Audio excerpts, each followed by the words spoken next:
አቤት ፎካሪዎች! ኢየሱስ ይወደናል፣ ወደ ሰማይ ያወጣናል፣ ድነናል፣ ጸድቀናል፣ በቀኙ ቆመናል። እናንተ አልዳናችሁም ባዮች!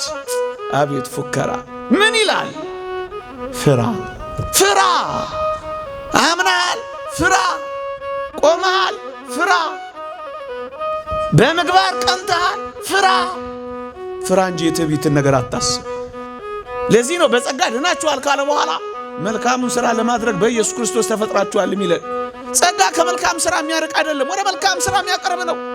እንደ አንዳንዶች አምኛለሁ፣ በቃ መንግሥተ ሰማያት ገብቻለሁ፣ በኢየሱስ ቀኝ ተቀምጫለሁ፣ እንዲያና እንዲህ ብለን የምንፎክር አይደለንም። ይልቅስ በትንሣኤው እናምናለን፣ በመከራው እንካፈላለን፣ በሞቱም እንመስለዋለን፣ ወደ ሙታንም ትንሣኤ ልንደርስ በሆነልን እያል እግዚአብሔርን ተስፋ እናደርጋለን። ወዳጄ ከፍ ባልክ ቁጥር ወደ ሰማይ ከፍ ባልክ ቁጥር በጸጋ የበለጠ መጠንቀቅህ አይቀሬ ነው። ምክንያቱም ለመውደቅ የቀረብክ ነው የምትሆነው። ከነዚህ ጸጋዎች አንዱን እንኳን የማናሟላኛማ ምንኛ ምስኪኖች ነን። እንዴት አድርገን ደፍረን ቅድም እንዳልኳችሁ ልንናገር እንችላለን? እርግጠኞች እንዴት ልንሆን እንችላለን?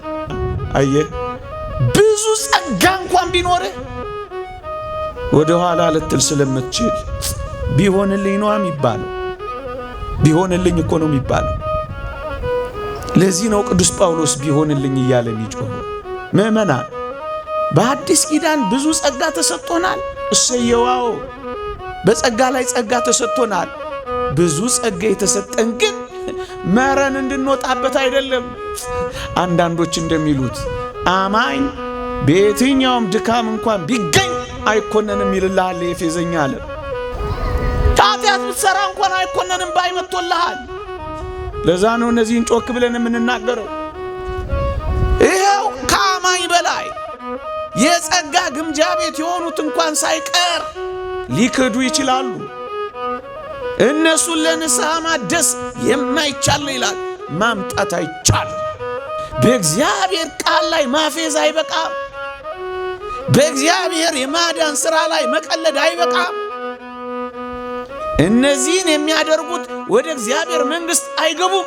ለዚህ ነው እኛ ኦርቶዶክሳውያን ቢሆንልን እያልን ምንጮህ የምንመኘው። በትንሣኤው እናምናለን፣ በመከራው እንካፈላለን፣ በሞቱ እንመስለዋለን፣ ወደ ሙታንም ትንሣኤ ልንደርስ እንመኛ። ቢሆንልን እንደሱ ነው የምንለው። ቸርነቱን ነው ተስፋ የምናደርገው። ታዲያ እንዴት ነው በየትኛውም ድካም ውስጥ ቢገኝ አማኝ ይድናል እንደዚህ ይባላል? ታዲያ በእግዚአብሔር ቃል ላይ ማፌዝ፣ እግዚአብሔር ባደረገው የማዳን ሥራ መቀለድ የያዘ ይሄ ትውልድ አሳዝናችሁ። በስመ አብ ወወልድ ወመንፈስ ቅዱስ አሃዱ አምላክ አሜን። ሊቃውንተ ቤተ ክርስቲያን፣ መምህራነ ወንጌል፣ አበው ካህናት፣ የተወደዳችሁ ምእመናንና ምእመናት በልዑል እግዚአብሔር ስም እንደምን ሰነበታችሁ? እንደምን አላችሁ? ምሕረቱን ያበዛልን፣ እንደ በደላችን ያልከፈለን፣ እንደ ኃጢአታችን ያልተቆጣጠረን የአባቶቻችን አምላክ የእኛም አምላክ ልዑል እግዚአብሔር ዘላለማዊ ስሙ የተመሰገነ ይሁን። ለቀደምት አበው ለነቢያት፣ ለቅዱሳን ሐዋርያት፣ ለሐዋርያውያን አበው፣ ለሊቃውንት የገለጸውን ጥበብና ምስጢር ለሁላችንም ይግለጽልን። ከዚህች ዕለት በረከት ረድኤት ለሁላችንም ያሳትፈን። እንደ እግዚአብሔር ቅዱስ ፈቃድ ለተወሰነች ደቂቃ እግዚአብሔር ቢፈቅድ በአንድ ርዕሰ ጉዳይ ጥቂት አቆያችኋለሁ። የምንማርበት የትምህርታችን ርዕስ ቢሆንልኝ በሚል ርዕስ ይሆናል። ዕለቱን በተመለከተ በማለዳው የቅዳሴ ክፍለ ጊዜ እንደተማራችሁ አስቤ ይህንን ርዕስ የምን እሱ ትዕቢተኝነት ነው? ቢሆንልኝ ብሎ በትህትና መኖር ነው። መርጬ ጥቂት አቆያችኋለሁ። ቢሆንልኝ የሐዋርያው የቅዱስ ጳውሎስ መልእክት ወደ ፊልጵስዩስ ሰዎች ምዕራፍ 3 ቁጥር 10 ሙሉውን ኃይለ ቃል እቤት ስትገቡ አንብቡት። እንዲህ ይላል፣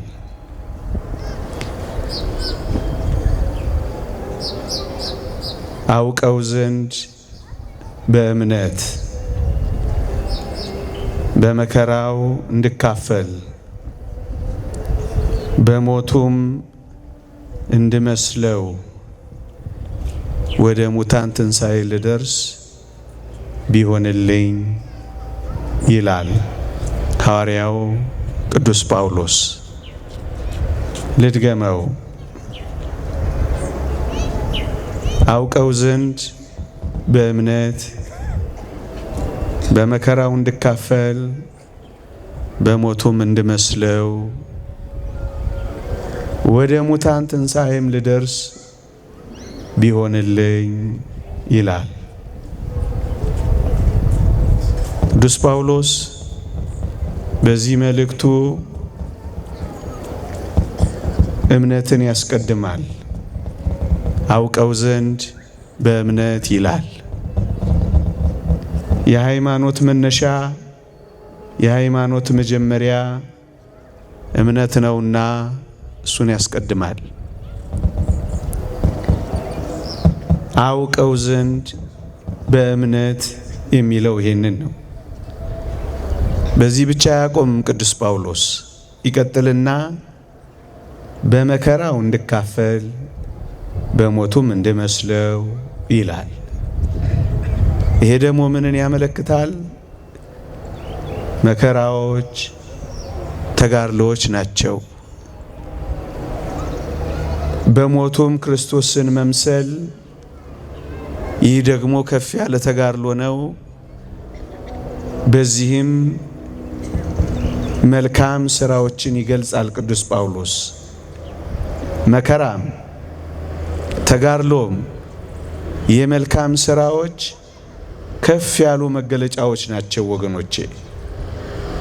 ልብ በሉ፣ ሁለት ነገሮችን ነው ቅዱስ ጳውሎስ እየገለጸልን ያለው።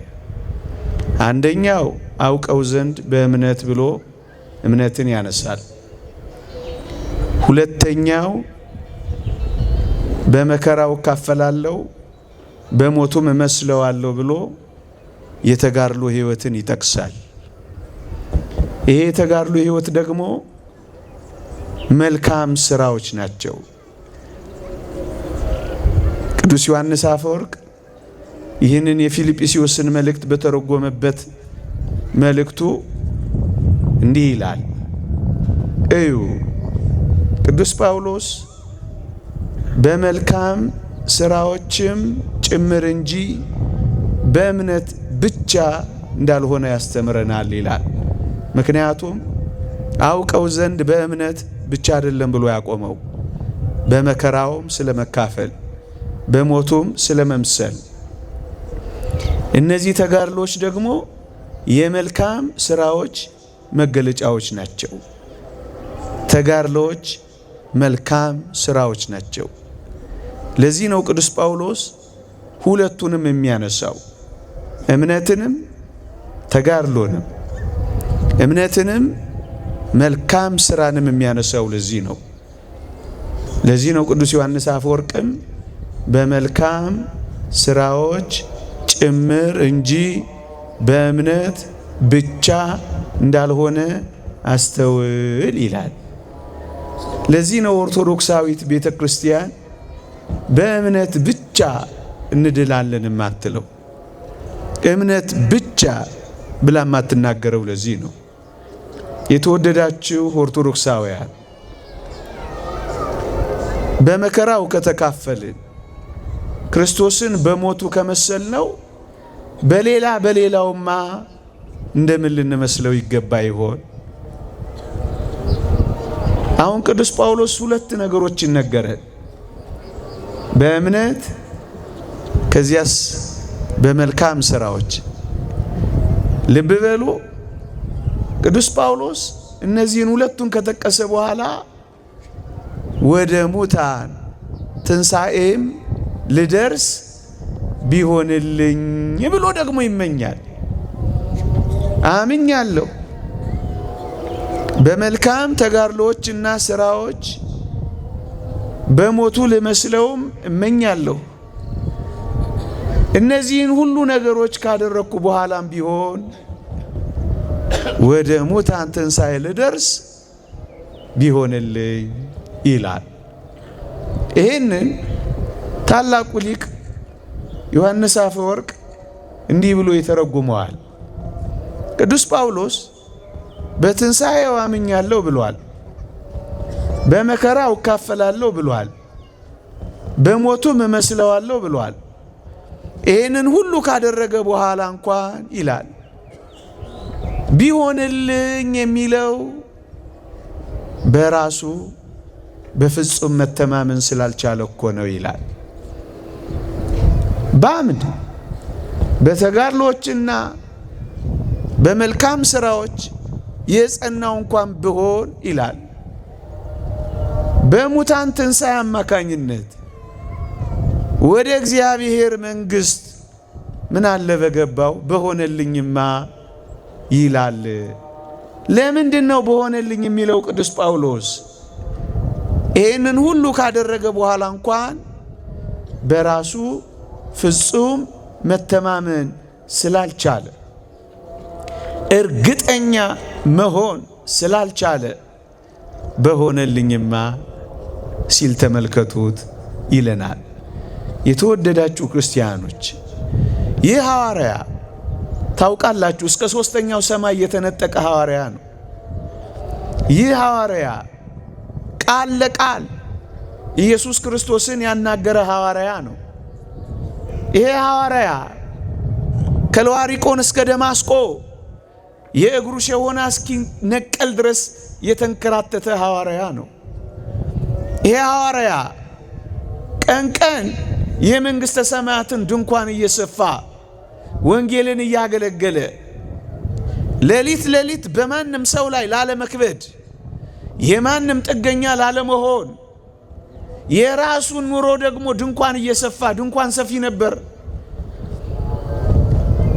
በዚህ ሁሉ ኑሮ እየኖረ በረሃብ በጽም በጾም እየተቃጠለ እንደ ጥራጊ ጉድፍ እየተባረረ እንዳበደ ውሻ በተገኘበት ቦታ እየተወገረ ይህንን ሁሉ ያደረገ ቅዱስ ጳውሎስ ምእመናን ቢሆንልኝ ሲል ስሙትማ ነው የሚለው ዮሐንስ አፈወርቅ። ይሄ ምንን ያመለክታል? እዚህ የደረሰው ሐዋርያ እንኳን ሳይቀር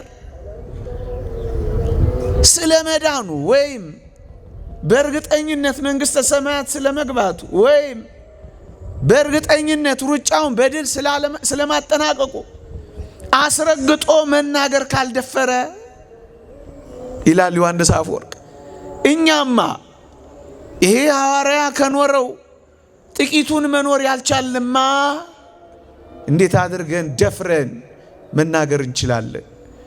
እንዴት አድርገን ደፍረን እርግጠኞች መሆን እንችላለን? ይላል። ይልቅስ ከቅዱስ ጳውሎስ ጋር ቢሆንልን ብለን እንመኛለን እንጂ ይላል። የተወደዳችሁ ኦርቶዶክሳውያን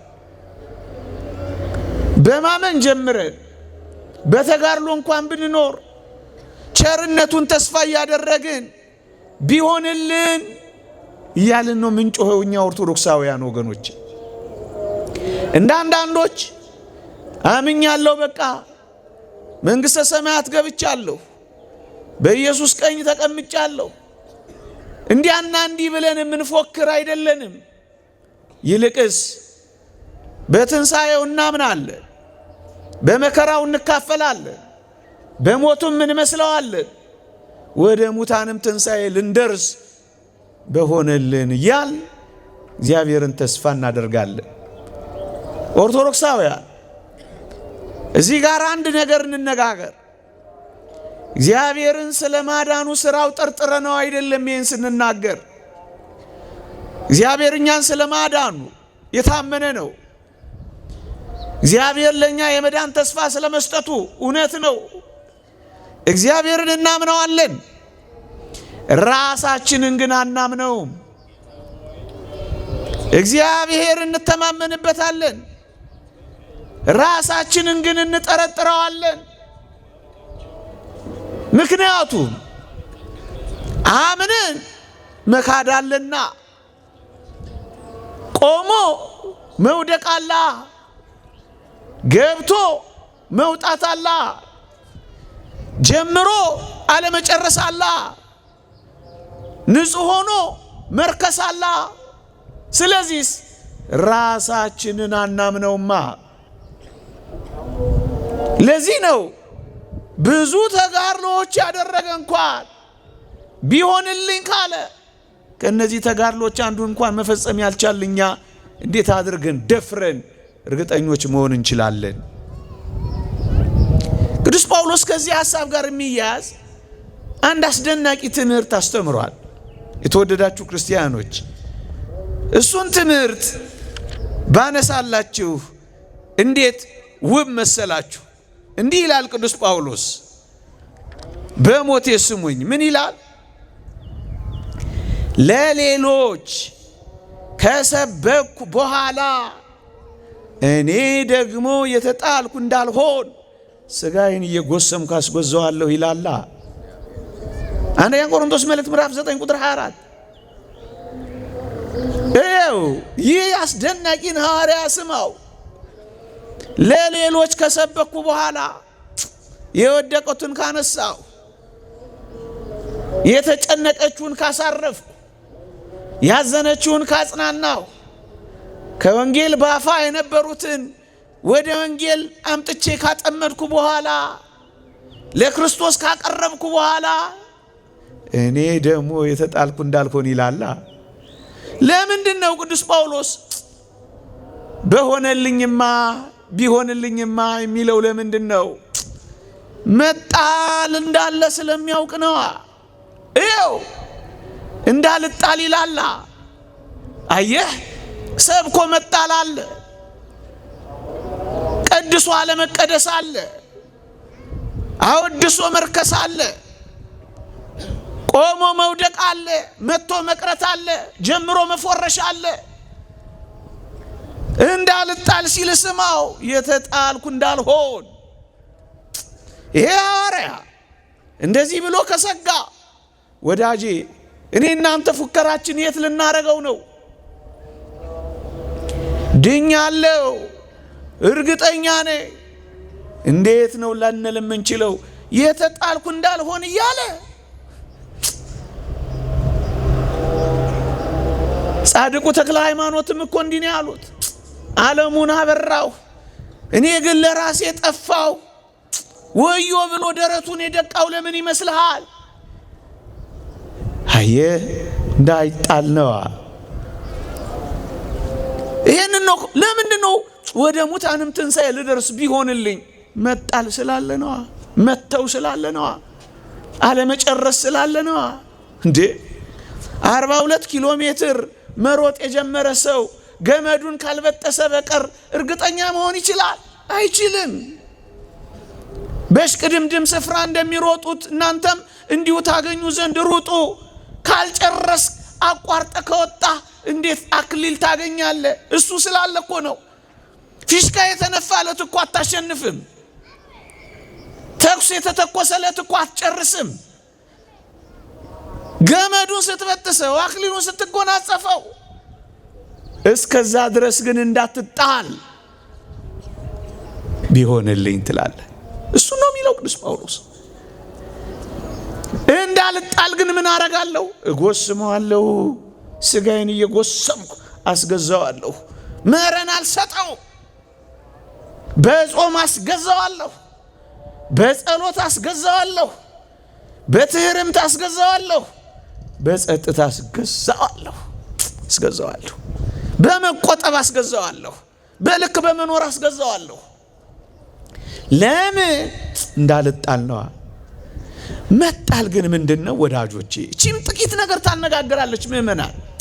መጣል ምንድነው? መጣል አለ።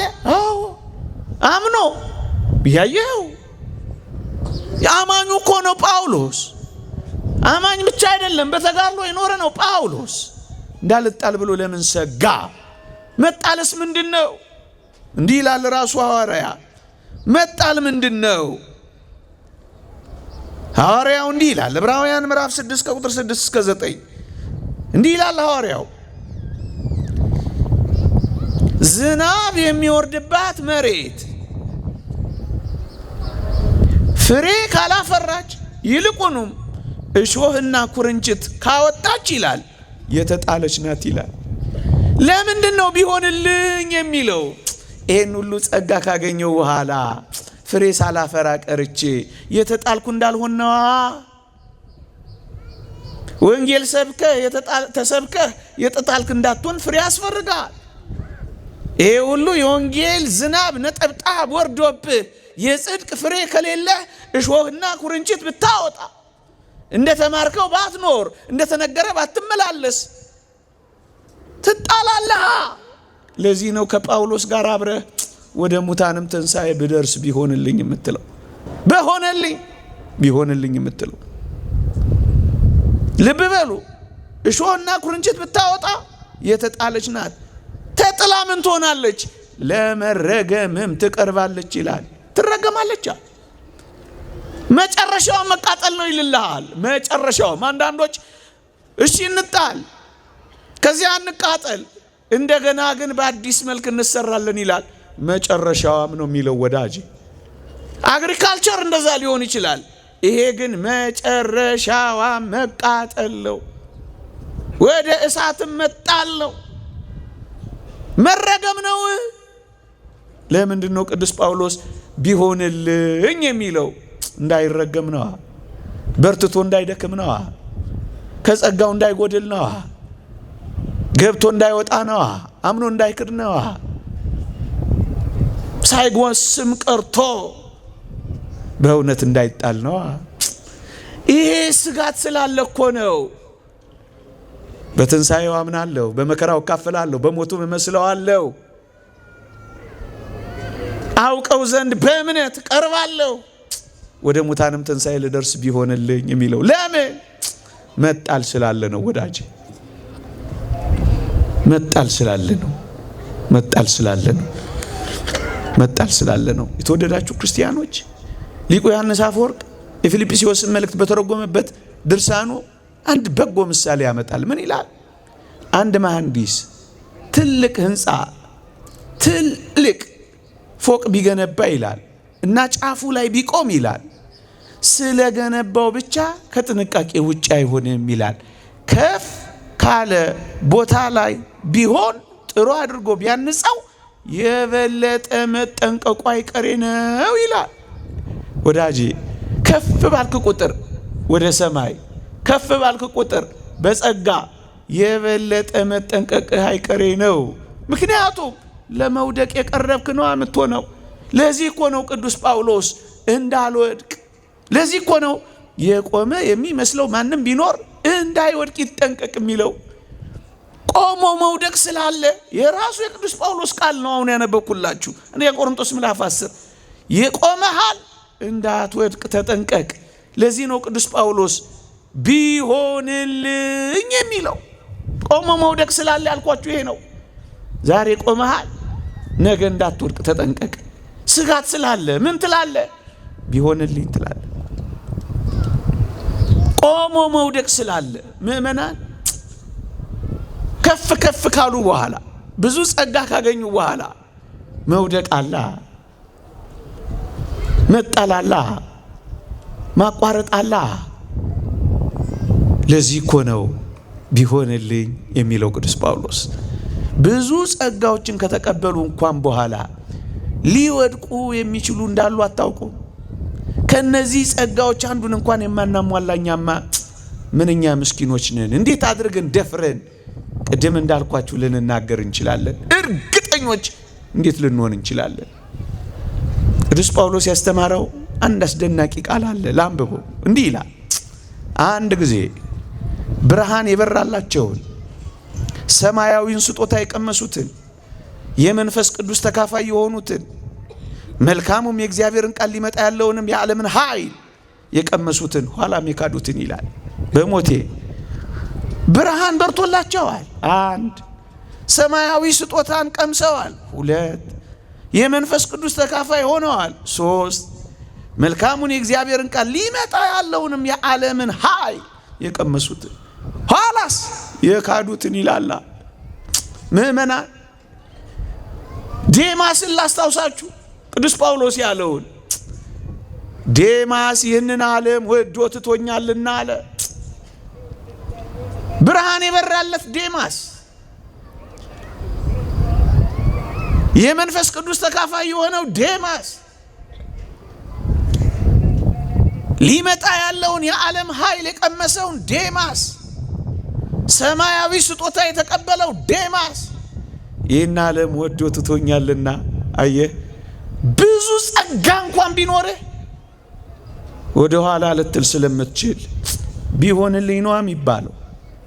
ቢሆንልኝ እኮ ነው የሚባለው።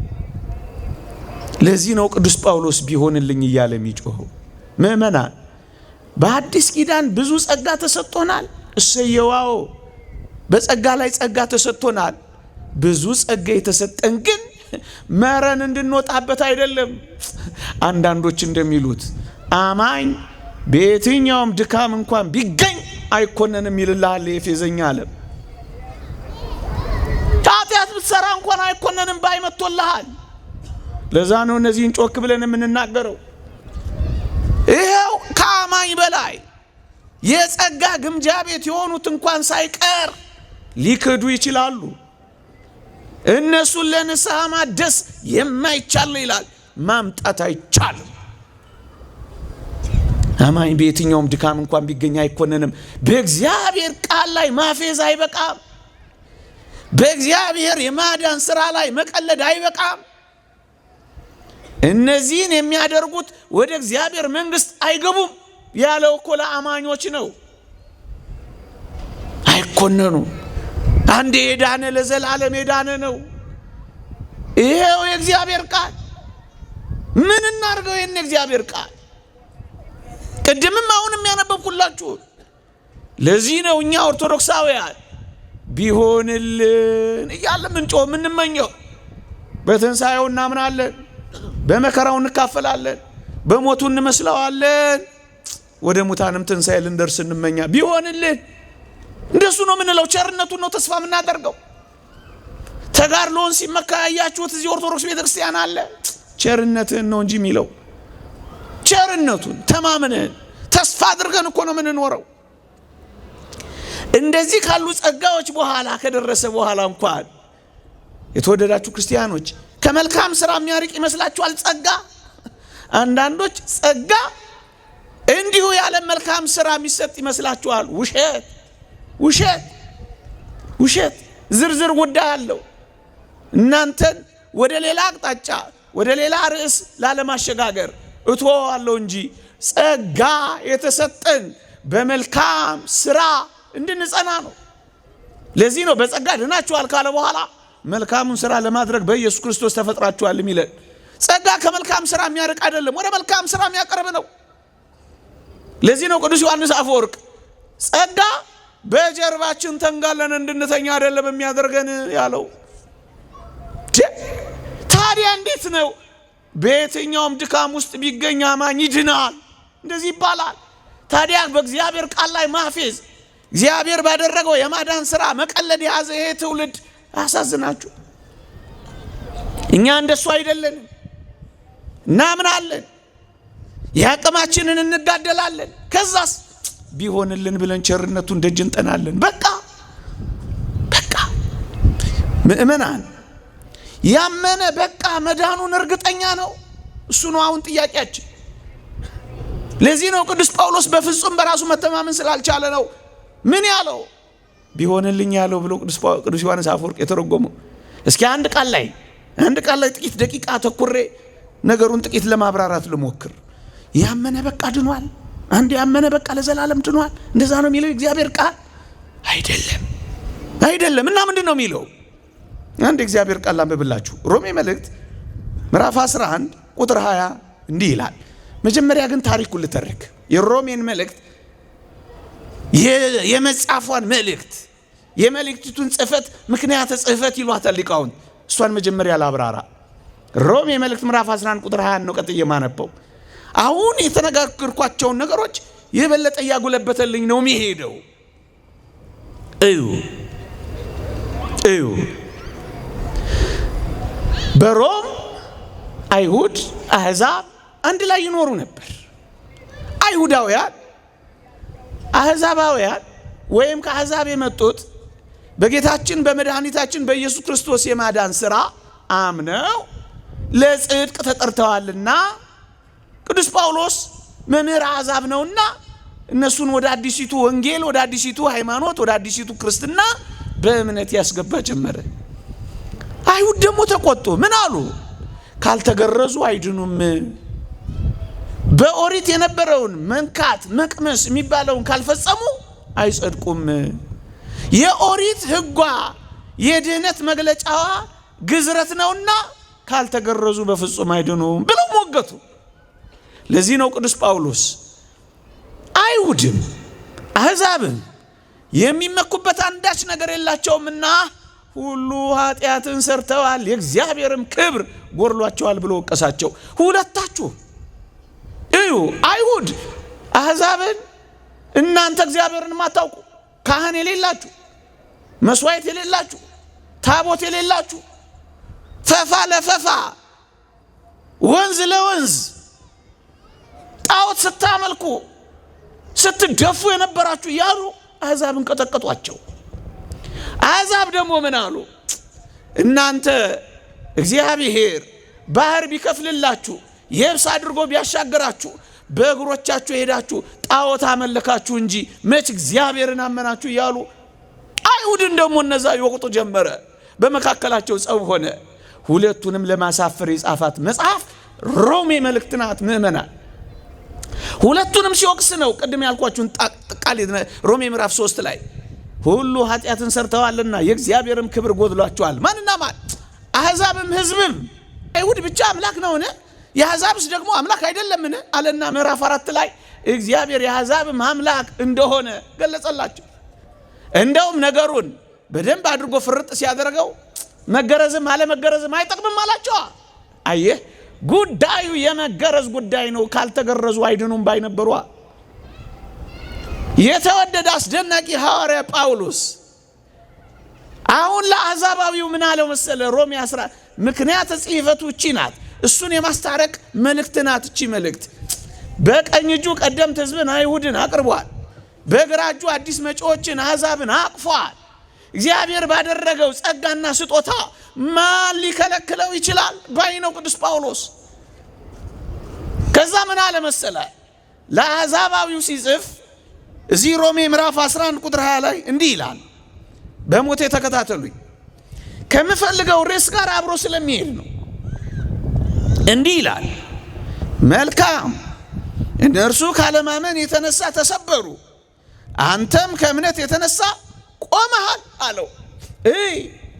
አይሁድ በኢየሱስ ክርስቶስ አላመኑ። እንዲያውም ከፍ አድርገው ሰቀሉት፣ ከዚያ አዋረዱት።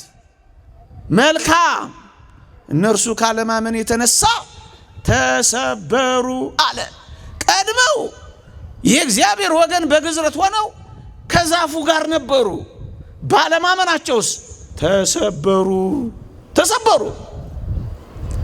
ሁለተኞቹ አዲስ መጪዎቹ አሕዛብስ ቀድሞ ሕግ ያልነበራቸው፣ ቀድሞ ካህን ያልነበራቸው፣ ቀድሞ መስዋዕት ያልነበራቸው፣ ቀድሞ ሩቅ የነበሩ፣ አሁንስ በጌታችን በመድኃኒታችን በኢየሱስ ክርስቶስ በማመን ወደሚገኘው የጽድቅ ሕይወት የቀረቡ እነሱ ምን አላቸው?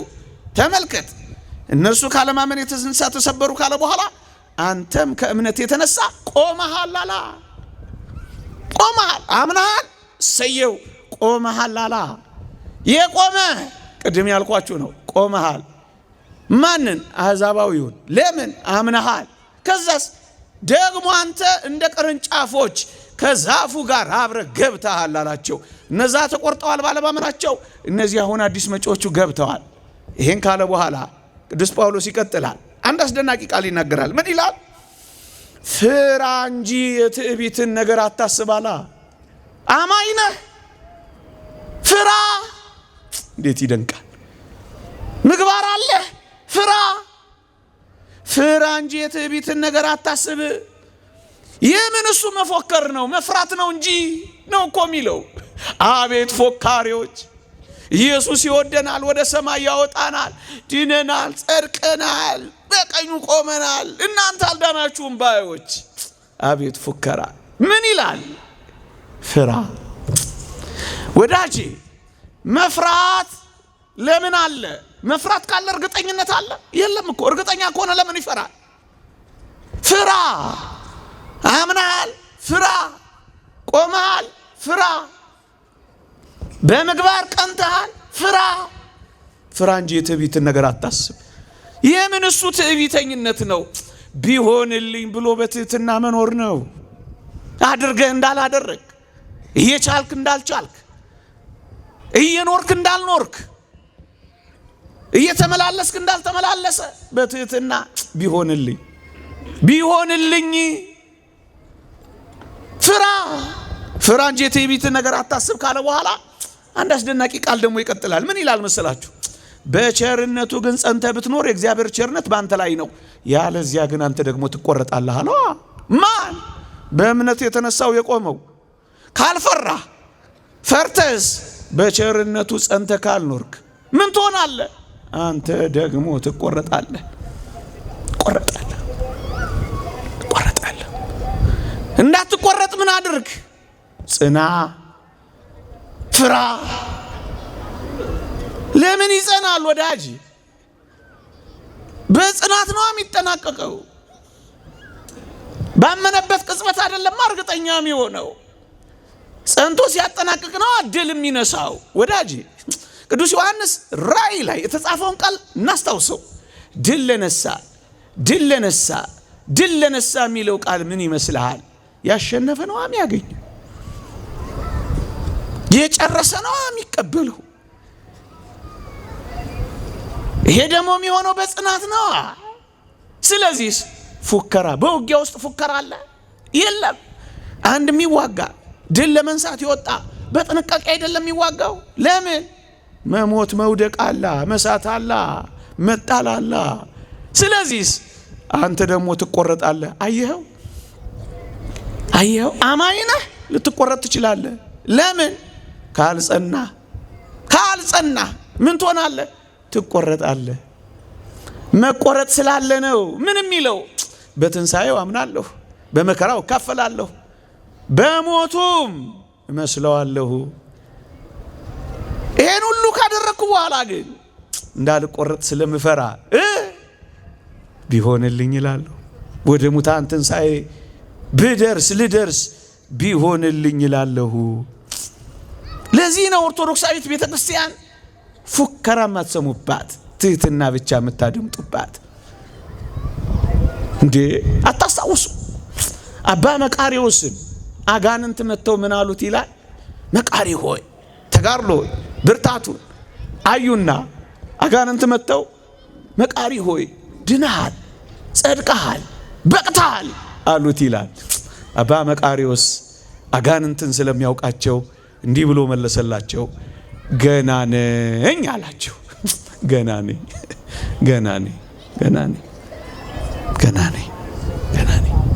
ገና ነው። አልጨረሰማ ውድድሩ። የመላእክትን ዝማሬ ገና አልሰማማ። ገና ነኝ አላቸው። ወዳጄ እንደሱ ነው እኮ የሚሉት አባቶቻችን። ገና ነኝ። ያን አባ ሲሶይ ወይ ቢሾይ የሚባልስ አባት አልሰማችሁ?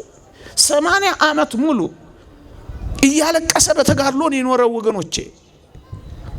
ሊሞት ሲል አልጋ ፍራሹ ላይ እዛ ሰሌኑ ላይ ተኝቶ ደቀ መዛሙርቱ ከበውት እንባውን ሲያፈሳዩት መንታ እንባ ያን የተሸበሸበ በተጋድሎ ፊቱ የገረጣውን እየደረመሰ እንባውን ሲያልፋዩት። ከዛ ቀስ እያለ ሊሞት እኮ ነው፣ ቀስ እያለ የሆነ ነገር ሲናገር ሰሙት። ምንም ጌታዬ ሆይ እባክህ ለዚች ደቂቃ የንስሐ ሕይወት ስጠኝ እያለ ሲያቡተመትም ሰሙት። ደቀ መዛሙርቱ በጣም ተገርመው ጠጋ ብለው አባታችን አቤት 80 ዓመት ሙሉ ከንስሐ በላይ የኖርክ እንዴት ነው በዚህ ልትሞት ባለበት ሰዓት እንደገና የንስሐ ሕይወትና እድሜ የምትለምነው አሉት። ልጆቼ ዛሬ ገና እኔ ይችን የንስሐ ሕይወት መጀመሬ ናት አላቸው። አባትህ እንደዚህ ያሉ አባቶች ናቸው፣ በትህትና ሚኖሩ፣ ማይፎክሩ፣ ማይመጻደቁ። ይሄንን ነው አባቶቻችን ያስተማሩን። ገና ነኝ ገናውን የጀመርኩት። ያም አባት አልሰማችሁትም? እዛ ግሪክ አቶስ ተራራ ላይ የነበረው ብዙ ዓመት በተጋድሎ ኖሮ እግዚአብሔርን ገናውን ለመውደድ እየሞከርኩ ነው እኮ ነው ያለው። ገናውን መች ወደድ ነው? መች ገና ፍቅር ነው? መች ገና ገባን? መች ገና ተመሰጥን? መች ገና ከኃጢአት ተለያየን? መች ገና መጀመር ፍሬሽ እንኳን አልሆንም ወገኖቼ።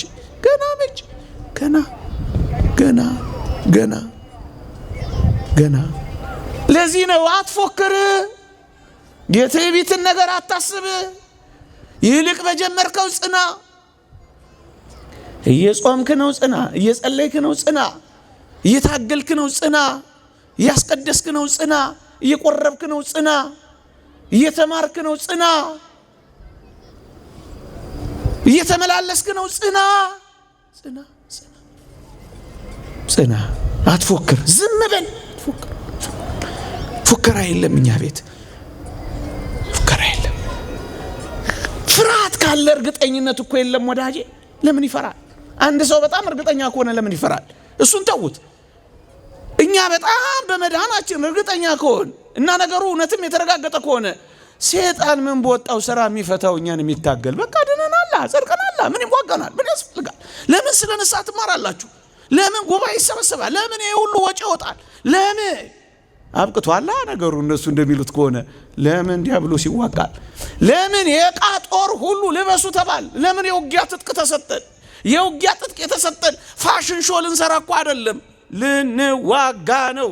እርግጠኛ ከሆነ ለምን እንዋጋለን? አበቃ ከዳን ለምን እንታገላለን? ሰይጣንስ ለምን እድሉን እኛ ላይ ታገለው? ፍራ። ውጊያ ያለበት እኮ ነው የሚፈራው። ፍራ እስከምትሞት ድረስ ፍራ። ነፍስ ከስጋው እስክትለይ ድረስ ራስህን እንዳታምነው ፍራው። ብዙ መንፈሳዊነት ብትሆነው እንኳን ራስህን እንዳታምነው፣ ሰውነትህን እንዳታምነው። 1000 ጊዜ ቆራቢ፣ 1000 ጊዜ ጸሎተኛ፣ 1000 ጊዜ ተጋዳይ ሁን። ዝም በል፣ ፍራ። ዝም ብለህ ፍራ። ያን መነኩሴ ታሪክ ጨክኜ ልንገራችሁ፣ ባልነግራችሁ ምርጥ ነበር። ጨክኜ ልንገራችሁ። ብርቱ ተጋዳይ ነበረ፣ ገዳም የሚኖር። መጨረሻ ላይ ግን አረጀ፣ በእነሱ ቤት አፈጀ፣ እድሜውም ገፋ። ከዛ አንዲት ደግ ሴት ቤት ይጦር ብለው ላኩት አሉ። እዛ ይደጎም ብለው ትንሽ ይኑር ብለው እንዲንከባከቡት፣ ትንሽ ሲንከባከቡት፣ ትንሽ ሲበላ፣ ትንሽ ሲጠጣ፣ ያ ያረጀ የተጣጠፈ የነበረው ሰው ቀና አላ። ከዚያስ ያሳዘናል። እዛ ቤት ከነበረች አንዲት አገልጋይ ጋር ወደቃ፣ ድቀት ደረሰበታ። ከዚያስ ልጅ ወለዳ። ከዚያስ ሕፃኑን ልጅ ይዞ ገዳሙ በር ላይ ተንበርክኮ እያለቀሰ መነኩሴን ካልሞተ እንዳታምኑት አለ ይባላል። መቃብር ካልገባህ እንዴት ታምነዋለህ? ማን አንተ? ማን? ቀሚስ ያስጥልሃል፣ ነጠላ ያስጥልሃል። የተስማ ድምፅ ወትራ ይገጽ፣ ድምጿን አትስማ፣ መልኳንም አትይ አይደል? ማን ነው የሚመካው? ማን ነው የሚመጻደቀው? ዛሬ ያለው መንፈሳዊነት ነገ ባይቀጥልስ? ዲያብሎስ ከዛሬ የበለጠ ፈተና ነገ ቢያመጣስ? ማን ነው ብርቱ ነኝ የሚል? አያችሁ እንዴት ፍርሃትም ያለው አትፎክሩም የተባለው ለዚህ እኮ ነው ምእመናን። ለዚህ ነው ቅዱስ ጳውሎስ ቢሆንልኝ የሚለው ለዚህ ነው። አየው መቆረጥ ስላለ ትቆረጣለህ። አንተ ደግሞ ቆርጣለህ። እንዴት ነው ታዲያ ቆም ያለው በቃ እርግጠኛ ነኝ እንዴት ማለት ይቻላል? መቆረጥ እስካለ ልጽና አልጽና በምን እርግጠኛ መሆን ይቻላል? የኢትዮጵያ መድን ድርጅት ኢንሹራንስ አልሰጠኝ። አፍሪካ ኢንሹራንስ አስተማማኝ እጅ ላይ ነህ እንዴ? ሌላ ነው ወዳጅ። እኛ እግዚአብሔርን ስለ ተስፋ ቃሉ እናምነዋለን። የእግዚአብሔርን ፈቃድ እየፈጸምን ግን የመዳናችንን ተስፋ ለማግኘት ግን መትጋት ይገባናል። እሱን ነው መጽሐፍ ቅዱስ የሚለን። እሱን ነው መጽሐፍ ቅዱስ የሚለን። እሱን ነው መጽሐፍ ቅዱስ የሚለን። ምእመናን የማጠቃለያ አንድ ሁለት ነገሮችን ብቻ ልጥቀስ። ምንም የማያወላዱ ኃይለ ቃላትን እናምጣ። እዚህ ቲቶ ምዕራፍ 3 ቁጥር 14 ላይ እየሰማችሁኝ ነው? ጮኩባችሁ? ሞራል ይዞኝ ነው ኮስተር ካልኩ እሺ፣ እንጂ ላስፈራራችሁ ፈልጌ አይደለም። እሺ እሱን ልንገራችሁ። እንዲህ ይላል ቅዱስ ጳውሎስ፣ ከወገናችን ያሉት ደግሞ ፍሬ ቢሶች ሆነው እንዳይቀሩ፣ በሞቴ ስሙኝ፣ ከወገናችን ያሉት ደግሞ ፍሬ ቢሶች ሆነው እንዳይቀሩ የግድ ስለሚያስፈልገው ነገር በመልካም ስራ እንዲጸኑ ይማሩ ይላል ቲቶ ምዕራፍ 3 ቁጥር 14። ከወገናችን ያሉት ደግሞ ፍሬ ቢሶች ሆነው እንዳይቀሩ የግድ ኦፕሽናል አይደለም፣ የግድ መልካም ስራ የግድ። ይኸውላችሁ እዚያ ውጭ ያሉት ወንድሞቻችን የህግ ስራ የሚልና ክርስቲያናዊን መልካም ስራን ያምታታሉ። ቅዱስ ጳውሎስ ያለ ህግ ስራ በእምነት እንዲጸድቁ እንቆጥራለን የሚለው ያለ ህግ ስራ የሚለው ኦሪትን ካልፈጸማችሁ ካልተገረዛችሁ አትድኑም ያለው ያን የህግ ስራ የሚለው ግዝረትን የኦሪትን አትንካ፣ አትቅመስ፣ አትያዝ የሚሉትን ቃላት ጨምሮ በዋናነት ግዝረትን ካልፈጸማችሁ አትድኑ። አሁን ለመዳን ግዝረት አያስፈልግም ነው የሚላቸው። ያለ ህግ ስራ በእምነት ይጸድቃሉ የሚለው እሱን ነው እንጂስ ክርስቲያናዊ መልካም ስራን አይደለም። እና ጅሬችን ቃል ይዙና ስራ አያስፈልግም፣ ይኸው ያለ ህግ ስራ በእምነት ጸድቀናል ይላል። እሱ የሚለው ሌላውን ያልኳችሁን ነው። ለዚህ ነው ቅዱስ ጳውሎስ መገረዝም ቢሆን አለ መገረዝ አይጠቅምም የሚለው። እንደውም ገላትያ ላይ ስታነቡ የልብ መገረዝ ብሎ ይገልጸዋል። ሌላ መገረዝ ያመጣል። ስለ መገረዝ በኦሪት ህግ ስለ መጽደቅ አይቻልም። መገረዝ አሁን ለጽድቅ ምክንያት አይሆንም ነው የሚላቸው። ክርስቲያናዊ መልካም ስራስ በእግዚአብሔር ማዳን ጸጋ መሰረትነት ላይ የምንፈጽማት ክርስቲያናዊ በጎ ስራስ የግድ ምን እንዳይሆኑ ፍሬ ቢሶች እንዳይሆኑ። ፍሬ ቢሶች ከሆኑ ምን ይሆናሉ? ገለባ ይሆናሉ። ገለባ ከሆኑ ምን ይላል? ወደ እሳት ይጣላሉ ተቆርጠው። እንደሱ እንዳይሆኑ ምን ያርጉ? የግድ በመልካም ስራ እንዲጸኑ ይማሩ። ማን ነው ያስፈልግ? የግድ እያለ የግድ ምተጋግመው በደንብ እንዲገባን ምእመናን። እነዚህ ሌሎችን ያለ አይደለም። ከወገናችን ያሉት ደግሞ ይልልሃል። ከወገናችን ያሉት ማለት አማኞች አይደሉ? አማኞች ምን እንዳይሆኑ? ፍሬ ቢስ እንዳይሆኑ ምን ያደርጉ? የግድ የሚያስፈልግ ነገር አለ። እሱ ምንድነው? መልካም ስራ ነው። መልካም ስራ አንድ ጊዜ ብቻ አይደለም። ይጽኑ፣ ሁሉ ጊዜ ይጽኑ፣ እለት ይጽኑ። ያለበለዚያስ በቸርነቱ ጸንተ ካልኖርክ ትቆረጣለህ ነው። ፍሬ ቢስ ከሆነ ትቆረጣለህ። ታዲያ ይህንን ቃል ስለያዘ እኮ ነው ቅዱስ ጳውሎስ ቢሆንልኝ የሚለው። በመልካም ስራ መጽናት አለበት። እሱ መልካም ስራ ምንድን ነው? ቅድም ያልኳችሁ ተጋድሎች መልካም ስራዎች ናቸው። ለዚህ ነው በትንሣኤው እምናለሁ፣ በሞቱ ካፈላለሁ፣ በመከራው ካፈላለሁ፣ በሞቱ መስለዋለሁ፣ ወደ ሙታንም ትንሣኤ ልደርስ ቢሆንልኝ ብሎ የሚመኘው ቢሆንልኝ። ይህ ነገረ ድህነት ትምህርታችን ነው ምእመናን። አንድ የመጨረሻ ነጥብ ላንሳና ነገሩ ብዙ ነው፣ ጓዙም ሰፊ ነው። ከረጅሙ ባጭሩ ከሰፊው በጠባቡ ያልኩት ለዚህ ነው። ግን ምእመናን ምን እንደምናምን እንዴት እንደምንኖር ማወቅ ግን አለብን። ለዛ ነው የምናነሳው። ጨክነን እኛም መታጠቅ አለብን። የመጣ የሄደው ሁሉ ሊያሳፍረን አይገባም። መደንገጥ መሸበርም አይገባም።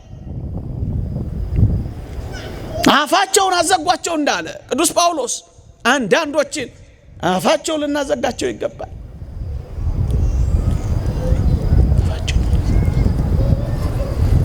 የመጨረሻ ቅዱስ ጴጥሮስ አንደኛ ጴጥሮስ ምዕራፍ 4 ቁጥር 15 እንዲህ ይላል፣ ጻድቅ በጭንቅ የሚድን ከሆነ ኃጢአተኛው ይታይ ዘንድ ወዴት አለው?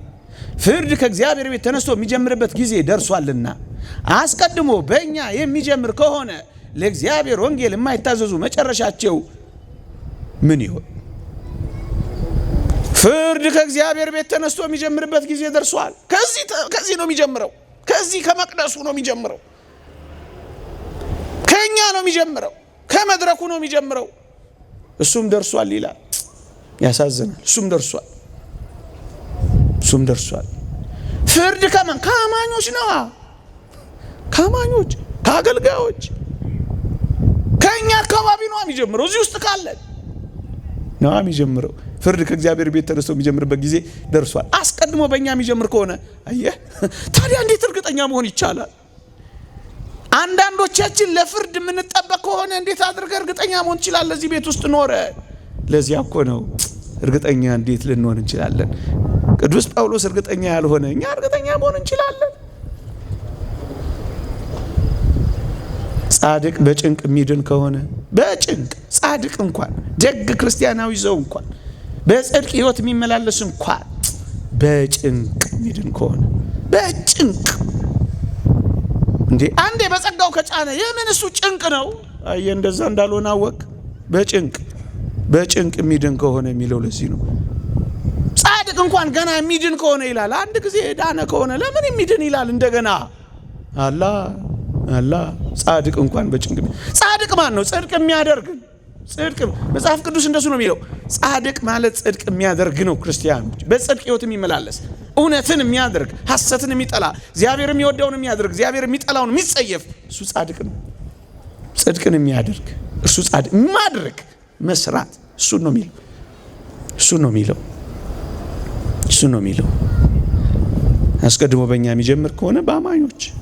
ስለዚህ የተወደዳችሁ ክርስቲያኖች ነገር ልጠቅልለው። አውቀው ዘንድ በእምነት አማኝ ሆኛለሁ። በትንሣኤው ኃይል አምናለሁ። የቤተ ክርስቲያን ጉልበት መከራውን ድል በነሳችበት በዚህ አምናለሁ። ከዚያስ በመከራው እካፈላለሁ፣ በሞቱም እመስለዋለሁ። ከዚህ ሁሉ በኋላ ግን ወደ ሙታን ትንሣኤ ልደርስ ቢሆንልኝ ብዬ እመኛለሁ። ቢሆንልን በዚያ በሰማይ በቀኙ ባቆመን ቢሆንልን የዘንባባ ዝንጣፊ ይዘን በዘመር ቢሆንልን የዳዊትን በገና የዕዝራን መሰንቆ በዚያ በላይ በሰማን ቢሆንልን በብርሃን ድንኳኖች በዛ በሰማያት በኖር ቢሆንልን የተሳለ የፊቱን መልክ በዚያ ባየን ቢሆንልን በእሳት ድንኳኖች መካከል በተመላለስን ቢሆንልን እንደ ከዋክብት ደምቀን ባበራን ቢሆንልን በዚያ በተስፋው ሀገር ሁላችንም በተገናኘን ቢሆንልን። ይቆየን። አሜን። አብሮ ያሰማን።